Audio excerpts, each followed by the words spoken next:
So I just wanted to ask you first off. So there's a lot of shows and movies about like the history of slavery that approach it in kind of different ways and tones.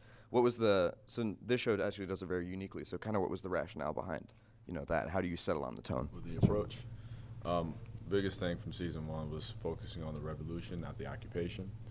And that typically the narrative of enslavement is seen from the perspective of victimization, where we see people continuously go through the trials and tribulations but never really come out on the other side. For this, our execution was to show them go through that but also fight for what they deserve.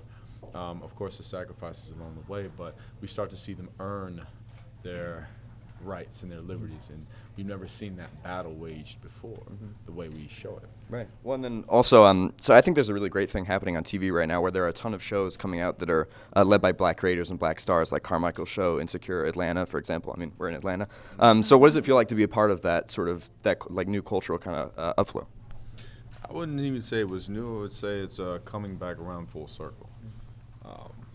It's always been there, but it kind of dips in and out. It's cyclical. But right now we just see a resurgence in it again because we see that for me personally, from the other side of the table, we see the studios and the networks paying attention to culture. We've seen them lash out. Culture, we've seen our audience lash out when there was a deficit and then this content wasn't there. So we just see the studios and networks starting to wake up and honestly honor their audience and allow more culture in it. It's not just black-led projects. We have projects from showrunners of all different cultures that are really starting to become more and more prominent on a daily basis, and it's necessary because what we're doing is reflecting what America really is. It's not about looking at one culture, one color. We need to see what this country is really about. So as artists, we have a responsibility.